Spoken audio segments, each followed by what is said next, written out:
اعوذ باللہ من الشیطان الرجیم بسم اللہ الرحمن الرحیم السلام علیکم ورحمۃ اللہ وبرکاتہ۔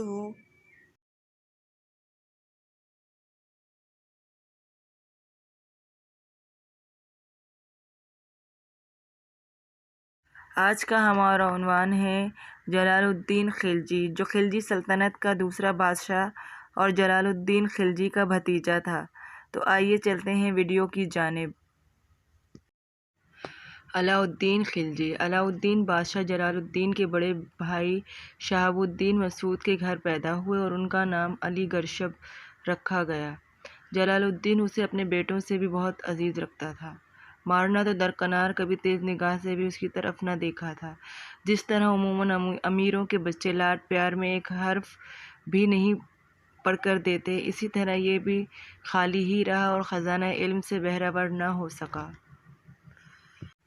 شجاعت و بہادری۔ اس میں بچپن ہی سے شجاعت اور مردانگی کے آثار پائے جاتے تھے۔ سلطان جلال الدین، جو کہ خود نہایت شجاع تھا، یہ دیکھ کر بہت خوش ہوا کرتا تھا اور اس پر ہر وقت جان چھڑکنے کے لیے تیار رہتا تھا۔ اس کی ذرا سی تکلیف سے سخت بے چین ہو جاتا تھا۔ علاء الدین کے پاؤں قابو میں آئے تو وہ اپنے بدن اور قد کے موزوں ہتھیار سنبھالنے لگا۔ شروع سے ہی تیر اندازی، نیزہ بازی، شکار اور گھڑ سواری کا عاشق تھا۔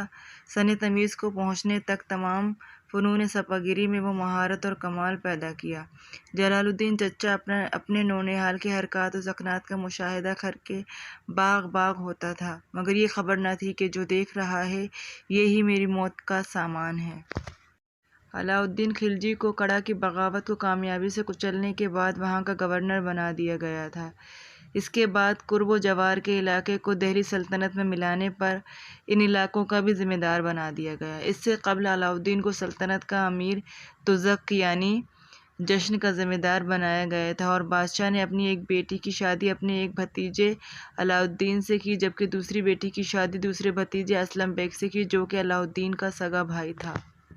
دیوگری کی فتح۔ علاء الدین خلجی کو دیوگری کی دولت کا علم ہوا اور اس نے اپنے چچا کو بغیر بتائے اس پر حملہ کیا اور کامیابی سے ہمکنار ہوا، لیکن اس نے دلی جانے کے بجائے کڑا واپسی کی اور اپنے بھائی کو سلطان کے پاس یہ کہہ کر بھیجا کہ علاء الدین ان سے بہت خوفزدہ ہے، جس کے سبب وہ ان سے ملنے کی جسارت نہیں کر سکا اور اسے اپنے معافی نامہ دیا جائے۔ بادشاہ نے فوراً معافی نامہ فراہم کیا اور پھر اسلم بیگ نے کسی طرح بادشاہ کو کڑا کے سفر کے لیے راضی کر لیا، جہاں روزے کی حالت میں بادشاہ کو قتل کروا دیا گیا اور علی گرشب علاء الدین بن کر ابھرا۔ قیمت بندی نظام۔ علاء الدین خلجی کے زمانے میں منگولوں کے حملے کا شدید خطرہ تھا۔ اس وجہ سے علاء الدین خلجی کو ایک بڑی فوج کی اشد ضرورت تھی۔ فوجی اخراجات کو قابو میں رکھنے کے لیے اس نے بازار میں ہر چیز کی قیمت مقرر کر دی اور اس پر سختی سے عمل کروایا۔ اس زمانے کے روپے کو تنکا کہتے تھے اور وزن کے اعتبار سے ایک تنکا 1 روپے کے بالکل برابر ہوتا تھا، یعنی 96 رتی کا ہوتا تھا۔ ایک تنکا تانبے کے بنے 50 جتال کے برابر ہوتا تھا۔ روزمرہ استعمال کی چیزیں سستی ہونے سے لوگ خوشحال ہو گئے اور علاء الدین خلجی کے مرنے کے بعد بھی عرصہ تک اس کے عہد کو یاد کیا کرتے تھے۔ علاء الدین خلجی نے دلال کا کردار بالکل ختم کر دیا تھا اور ذخیرہ اندوزی کی سخت ترین سزا مقرر کی تھی۔ جاسوسی کا ایک ایسا نظام مرتب کیا تھا کہ بادشاہ کو منڈی کی خبریں براہ راست پہنچائی جاتی تھیں۔ علاء الدین کے قیمت بندی نظام میں چیزوں کی باقاعدہ قیمتیں لکھی ہوتی تھیں، بازار میں بھی اور اس اشیاء پر بھی، اور اس سے ایک تنکا بھی ایکسٹرا نہیں لیا جاتا تھا۔ چیزیں گندم 1.5 روپے 10 من، جو 1 روپے میں 12.5 من، اسی طرح تمام چیزوں کی قیمتیں آپ اسکرین پر دیکھ سکتے ہیں کہ لکھی ہوئی نظر آ رہی ہیں۔ یہاں تمام اشیاء کی اور گھوڑے، چادر، کپڑے وغیرہ کی قیمتیں دی گئی ہیں۔ باقاعدہ یہ وہاں پر مینشن ہوتی تھی مارکیٹ میں، اور اس سے ایک تنکا بھی زیادہ نہیں لیا جاتا تھا۔ علاء الدین خلجی نے اپنے سکے پر خود کو سکندر ثانی کہا ہے، آپ ان سکوں میں دیکھ سکتے ہیں، یعنی جو اس نے اپنے دور میں سکے رائج کروائے تھے اس میں اس نے اپنا نام سکندر ثانی بتلایا ہے۔ آخری وقت۔ علاء الدین خلجی اپنے آخر زمانے میں بیمار رہنے لگے اور ان کے بیٹے اور اہلیہ نے بھی اس سے بے اعتنائی برتنی شروع کر دی تھی۔ علاء الدین کی بیماری کو برنی نے استسقاء یعنی پیاس کی شدت قرار دیا ہے، جبکہ امیر خسرو نے جگر کا مرض بتایا، جبکہ آسامی نے انتہائی درد کی بات کہی ہے، یعنی درد کی شدت سے وہ پاگل ہو گئے تھے اور تمام چیزوں سے بے پرواہ رہنے لگے تھے۔ اہل خانہ کی بے پرواہی۔ مورخ فرشتہ نے اس کی بنیاد پر لکھا ہے کہ خضر خان اور بادشاہ کی اہلیہ ملکہ جہاں نے بادشاہ کی دیکھ بھال کے بجائے جشن و طرب میں خود کو مشغول کر لیا اور سلطان کو اس کا بے حد رنج ہونے لگا۔